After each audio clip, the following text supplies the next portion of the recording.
Party तो मेरे पिताजी बनाए थे, जो आज माननीय मुख्यमंत्री जी उस पार्टी का आनंद ले रहे हैं। आज मुख्यमंत्री हैं 20 सालों से। अगर बाबूजी इस पार्टी का निर्माण नहीं किए रहते तो आज वो मुख्यमंत्री भी नहीं रहे। पहली बार लालू जी की जब सरकार आई थी, इन लोगों का जो हक मिला था ये बर्दाश्त नहीं हुआ, इसीलिए इस सरकार को लोग जंगली राज या जंगल राज का संज्ञा देते हैं कि आपको मनसा पीओके लेना नहीं है, सिर्फ ये बम गिरा के और फिर आ जाना है चुनाव में कि देखिए हमने ये काम किया। कभी गमला रख दिए थे सर पे, कभी झोला जो मिला है बैग उसको माला समझ के एक स्टूडेंट को पहना दिए, कभी पीठ पे हाथ किसी का रख दे रहे हैं, किसी का पैर छू ले रहे हैं। प्रधानमंत्री कल विक्रमगंज में आए थे और यहाँ से गाड़ियों का काफिला गया था। लोग कह रहे हैं कि जो एक बयान आप दिए थे प्रधानमंत्री भगौड़ा हैं वो पीछे हट गए, भाग गए, नहीं तो पाकिस्तान तितर बितर हो जाता, टुकड़े टुकड़े हो जाते, पाकिस्तान के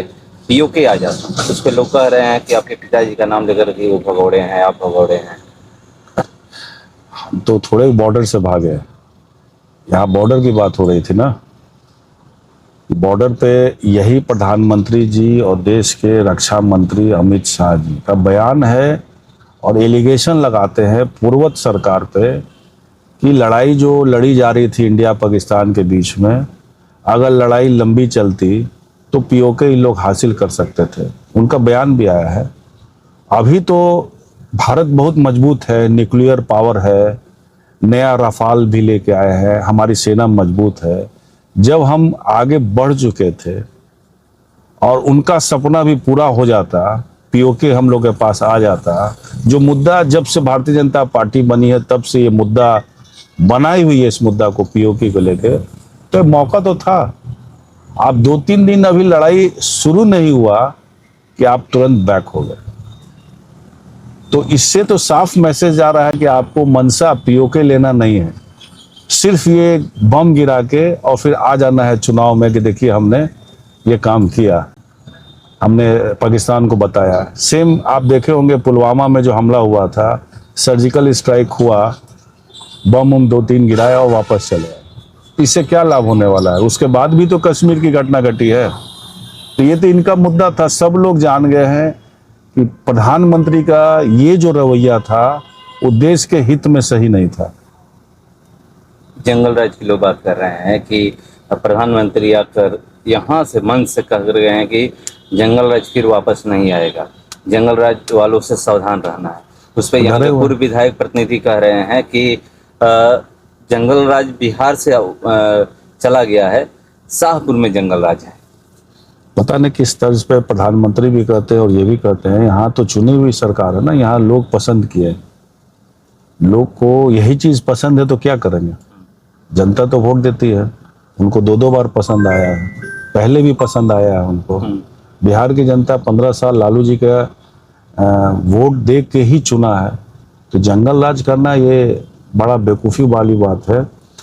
जंगल राज नहीं है। और हम लोग की अपनी गरीबों की राज को लोग जंगल राज करते हैं, पिछड़ों की राज को जंगल राज करते हैं, दलितों को राज को जंगल राज करते हैं।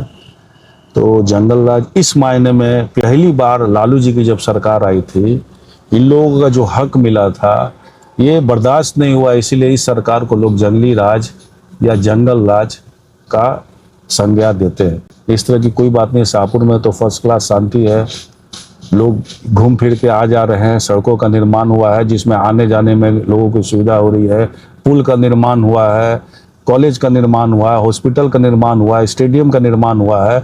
तो इससे बढ़िया अब राज्य क्या हो सकता है। चुनाव में आने वाला समय में चुनाव आ रहा है, उसमें लोग तय करेंगे। लोग कह रहे हैं ना, यहाँ के जो आपके बीजेपी के जो नेता हैं वो रोज लगातार आप ये करेंगे। वो कैसे कहेंगे कि वो तो कहेंगे, वो अपनी बात को आपके सामने रखेंगे, हम अपनी बात को रखेंगे, तो जनता तय करेगी। लेकिन वो अपना जंगल राज बता रहे हैं, हम अपना मंगल राज बता रहे हैं। कि शाहपुर में जंगल राज नहीं है, मंगल राज है। यहाँ लोगों को काम होता है, लोगों को सुविधा मिला है, इस तरह की बात नहीं है। अब रहा सवाल भगोड़े की बात, समता पार्टी मेरे पिताजी बनाए थे। भाग भाग कर तो इस पार्टी में डिप्टी सीएम लोग बने हैं, कई पार्टी बदल के लोग डिप्टी सीएम यहाँ बने हैं और मंत्री वो बने हैं। हमारे पिताजी का तो समता पार्टी बनाया हुआ था, क्योंकि कभी भी भाजपा तो इनको टिकट भी दे रही थी, बक्सर से तो नहीं लड़े, क्योंकि एक धारा की पार्टी थी, जदयू पार्टी, राष्ट्रीय जनता दल हो, आज समता पार्टी, सब तो एक ही पार्टी थी, एक ही धारा में विचार के लोग के बीच में रहे। और पार्टी तो मेरे पिताजी बनाए थे, जो आज माननीय मुख्यमंत्री जी उस पार्टी का आनंद ले रहे हैं, आज मुख्यमंत्री हैं 20 सालों से। अगर बाबूजी इस पार्टी का निर्माण नहीं किए रहते तो आज वो मुख्यमंत्री भी नहीं रहते। मेरी अपनी पार्टी, हम लोग भागने वाले लोग नहीं हैं, भागने वाले प्रधानमंत्री हैं हम लोग नहीं। समर्थकों का साथ छोड़ने का ही बात कर रहे हैं, आप अपने समर्थकों का साथ छोड़ दे रहे हैं। नहीं, ऐसा बात नहीं, जो इशारा कर रहे हैं वो माइलेज लेना चाहते हैं, तो इस घटना को माइलेज नहीं ले पाए, ये उनको तकलीफ है। अगर वो केस होता तब वो माइलेज राजनीति का लाभ उठाना चाहते थे, लाभ उन लोग को मिला नहीं। बात यही है, इसलिए कोई टारगेट ऐसा नहीं था कि टारगेट बना के मारा गया था, ये गलतफहमी के चलते झगड़ा हुई थी। और हम लोगों को काम झगड़ा को बढ़ावा नहीं देना है, झगड़ा को खत्म करना है। ये कोई चैलेंज वाली लड़ाई नहीं थी कि आओ हम आपको देख ले, आओ हमको आपको देख ले, इस तरह की नहीं थी। ये एक क्या का ये घटना था, घट गई रोड पे, एक दूसरे को लोग नहीं जान रहे थे, नहीं पहचान रहे थे, और बात का बतंगड़ बन गया था। तो ये और इसका लोग माइलेज नहीं ले पाए, जिसका दुख है उन लोगों को। आपके पिताजी को लेकर कभी समता पार्टी में रहे, कभी इस पार्टी में रहे, कभी उस पार्टी में गए। समता पार्टी तो मेरे पिताजी बनाए हैं, और दूसरा कोई थोड़ी जेडीयू बनाया। में गए, जदयू, RJD में वही गए। समता पार्टी ही जदयू हो गई। पहले समता पार्टी, मेरे बाबूजी का नाम समता पार्टी रखा हुआ है, क्योंकि समता संगठन में मेरे पिताजी थे, किशन पटनायक की पार्टी, उस नाम को देखते हुए समता पार्टी रखा गया है। तो मेरे बाबूजी का बनाया हुआ पार्टी नाम रखा गया है। उस समय मसाल छाप हुआ करता था, उसका छाप। मेरे बाबूजी निर्दलीय लड़े शाहपुर से, चंद्रशेखर जी के पार्टी जनता पार्टी थी, उस पार्टी से लड़े, राष्ट्रीय जनता दल उसी पार्टी से लगे तो उस पार्टी में रहे, अपनी पार्टी समता पार्टी बनाए, और अपनी पार्टी बना के और अपने ही दरकिनार हो गए इस पार्टी में। आज उन्हीं का पार्टी का बनाया हुआ दिन है कि आज नीतीश कुमार जी बिहार के मुख्यमंत्री 20 सालों से बने हुए। एक बार फिर मुख्यमंत्री, प्रधानमंत्री का नाम मंच में ही भूल गए, अटल बिहारी वाजपेयी का नाम लेने लगे।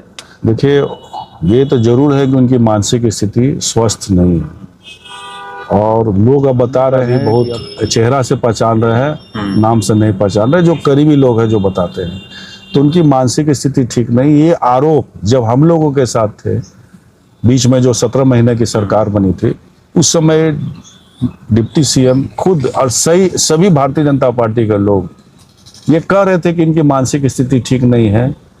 जो विधानसभा में बयान दिए, जनसंख्या नियंत्रण में जो मुख्यमंत्री जी का बयान था, उसके बाद लोग यही ना निकल के बोल रहे थे कि ये अपने आप में नहीं है, इनको नहीं समझ में आ रहा है क्या बोल रहे हैं, इनकी मानसिक स्थिति ठीक नहीं है। तो जाहिर हो रहा है, कई दफे अभी गमला रख दिए थे सर पे, कभी झोला जो मिला है बैग उसको माला समझ के एक स्टूडेंट को पहना दिए, कभी पीठ पे हाथ किसी का रख दे रहे हैं, किसी का पैर छू ले रहे हैं। ये सब साबित कर रहा है कि मानसिक स्थिति इनकी सही नहीं है। उसके बावजूद भी चिराग पासवान कह रहे हैं उन्हीं के नेतृत्व में चुनाव लड़ा जाएगा। सरकार में रहना कौन नहीं चाहता है, सब लोग चाहते हैं कि ये रहेंगे तभी सरकार में रहेंगे। अकेले भारतीय जनता पार्टी यहाँ पार्टी लड़ाई दे नहीं सकती है। चिराग पासवान भी कह रहे हैं अकेले तो लड़ ही नहीं सकता इन लोग, तो इसीलिए चाहते हैं कि जो चुनाव है उस चुनाव को छेड़छाड़ नहीं किया जाए, कम से कम सरकार बना ले, बाद में नीतीश कुमार जी का उपाय किया जाएगा, जिस तरह महाराष्ट्र में किया गया। मतलब लोग करेंगे, बिल्कुल करेंगे, मेडिकल ग्राउंड पे इनको हटाएंगे।